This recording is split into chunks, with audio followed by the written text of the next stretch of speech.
Good morning, friends. It's a beautiful day here at Groovy Plants Ranch.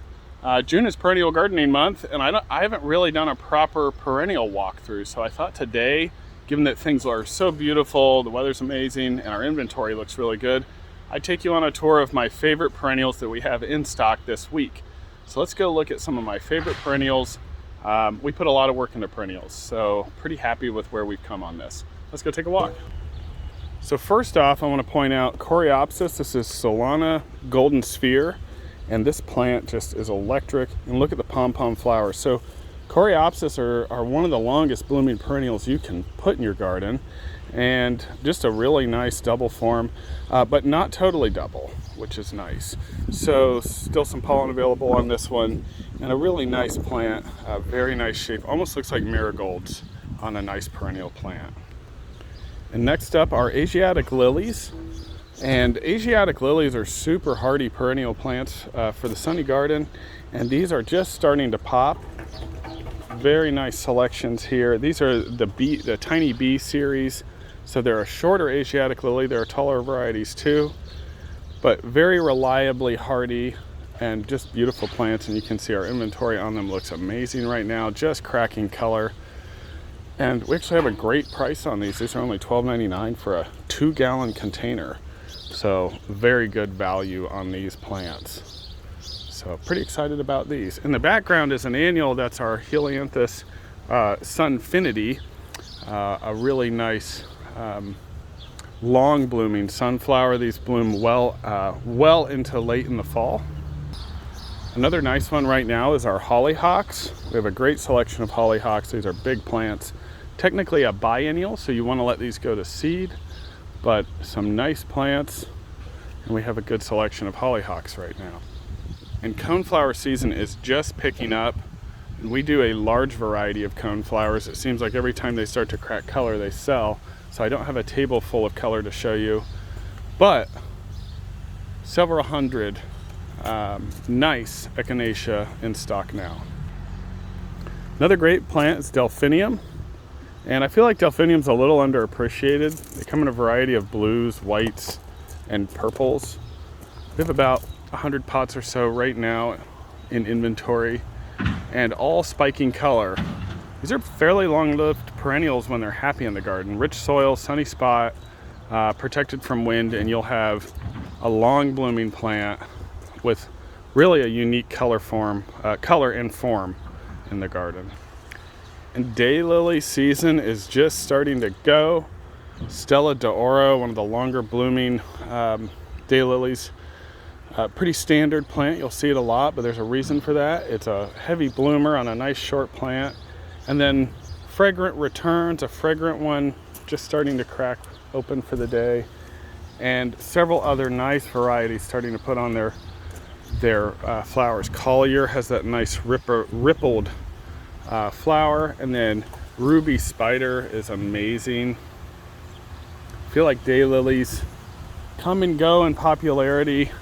There are the collector groups, of course, but they're really wonderful plants. This one is Early Bird Oriole, a nice one. And Happy Returns, similar to Stella. Here we have Funny Valentine, a true red. And you can see our inventory's really, really nice on these. A lot of them just spiking. Desert Flame here, spiking. No open color on that. That's an amazing plant. Here's Passionate Returns, a nice pink rebloomer. So daylilies looking really good. Our giant bachelor buttons, these are Centaurea.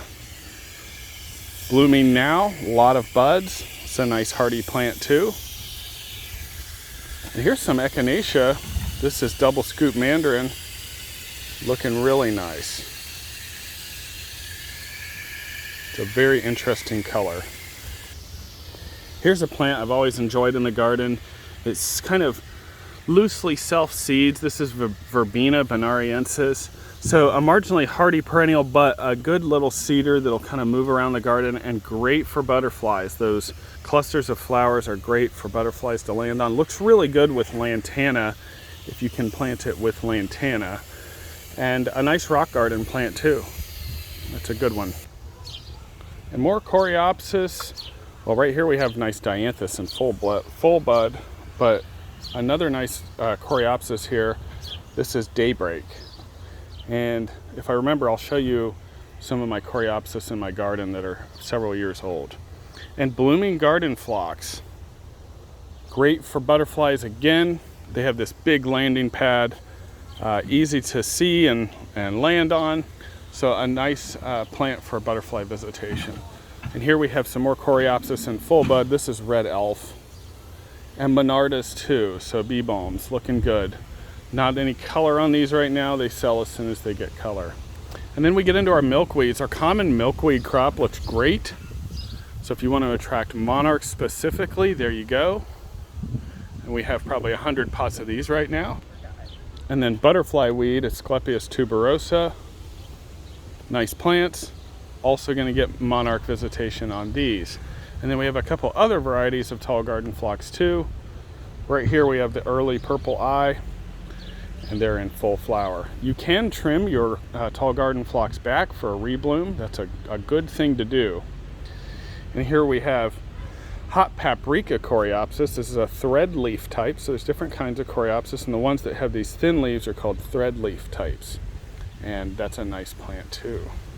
Here's a very hardy plant, the blue waterfall Siberian bellflower. And look at that. So this is a ground cover with this profusion of blue flowers. Here's our Shining Sea Speedwell. So Veronicas, there's a couple different varieties here. I think Veronicas are a little underappreciated. These are really, really hardy garden plants. And they kind of serve a similar purpose as your salvia, like your purple salvia, May Night. But what's nice about Veronica is they have a longer bloom time, and they bloom a little bit later. So where your salvias are starting to come out of bloom right about now, or their peak, these are just getting started. So nice Veronicas in stock.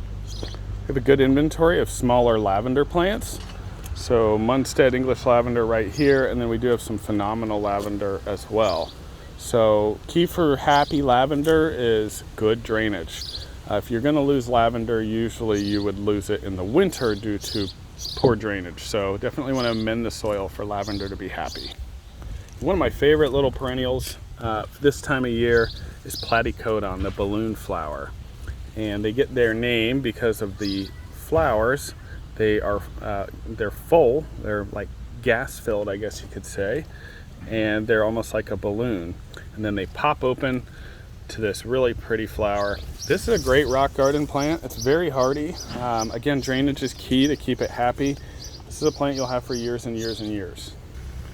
Now, not super colorful right now, but definitely worth noting is the Allium Millennium. So this is becoming a staple plant in landscapes all over the place, and for good reason. So this is an ornamental onion, meaning it's pretty much deer proof. It's great for planting near other perennials to reduce deer and pest visitation, but it's a heavy blooming summer perennial. It's a true perennial. It's related to that giant allium that you'll see in the spring. Now these flowers are much smaller. They're about lollipop size, but on a 2-3-year-old plant, you're gonna have a profusion of them that completely covers the foliage layer. And it looks good pretty much 3 seasons. So an amazing plant. Definitely would recommend this to just about everybody. And here we have Geranium Roseanne. This is a perennial geranium, one of the longest blooming perennials you can put in your landscape. It's been blooming for easily a couple weeks now. You look on the ground, there's flower petals all around it. And great for sun to part shade, very hardy, and you get this fairly rare color of almost a blue-purple two-tone. And can't recommend this enough. It is a sprawling plant, so you want to give it some room, but I really like roasting. Now here's a plant that's not in flower right now. This is Caryopteris goldcrest. And Caryopteris is pretty cool because it has true blue flowers. I'm talking electric blue flowers. And the honeybees absolutely love it.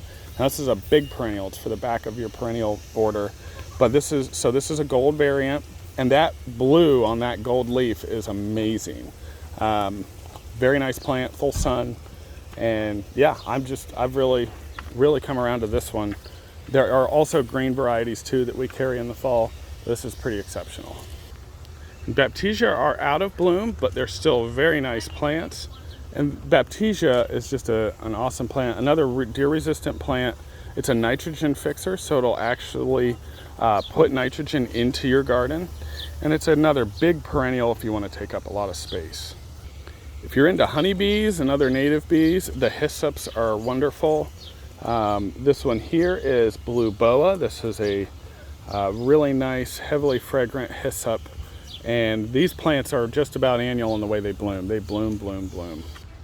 We just brought out our first crop of yucca. So this is Yucca Excalibur. So if you're looking for yucca, this is a really good one to plant because it's very upright. A very nice upright yucca.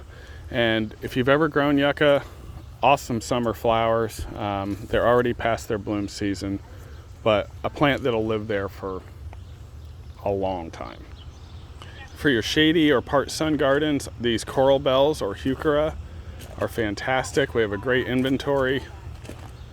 You can see there's lime green, purple, just about every color. Here's a great little plant for a part sun garden. This is Tradescantia blueberry sundae, and these are morning flowers. Honeybees love these. And here we have actually got some syrphid fly, a little syrphid fly right here. Syrphid flies are great in the garden. They will actually control pests like aphids, so attracting them to the garden is great. But you can see a nice blue flower on this one. So we actually do have a bamboo. This is Fargesia rufinitida. This is a dwarf clumping bamboo, very nice plants. So only about 6 feet tall and a tight clump that will not run. This is back here in our shade area. Craig has been keeping up nicely with our hosta inventory, and the plants look good and healthy. We have a nice selection, and they wrap all the way around, all the way up there. And here we have ferns. Great little selection of perennial ferns. Autumn fern, we have Lady in Red, and some Godzilla painted fern as well. And large perennial grasses. If you want to put in perennial grasses, we have some great selections. Here we have avalanche feather reed grass. We have Carl Forrester, which is a great selection. So we do have nice grasses. And our dinner plate hibiscus look wonderful. We gave them a pinch right when we wanted to, so they're really bushy, healthy plants. And we have a great selection of these. This one's really cool. It's called Summer Carnival. And you can see it has variegated leaves, which is unique for a hibiscus. And here's one of the dark burgundy varieties. And they're just starting to take off.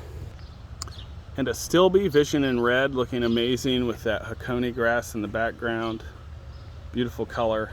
And a lot more nice astilbe in bud. So these are still in bud, they've not cracked color. But astilbe is a wonderful shade plant. And here we have Brunera or Brunnera. This one right here is Alexander's Great with a huge leaf. It's a nice deer resistant, giant forget-me-not type plant. Here's one I have to mention. This is a giant lily, tall garden lily, African Queen. We only have 2 of these. I grew these because I wanted them, and my goodness, they're amazing. So this is about 4.5 feet tall right now. Well, with that, folks, I'll let you go. I could talk and talk and talk about perennials, but the selection's great right now, and I just thought I'd share. Stop by this weekend or pay us a visit during the week. We'd love to see you. Have a great rest of your day, and thanks for watching.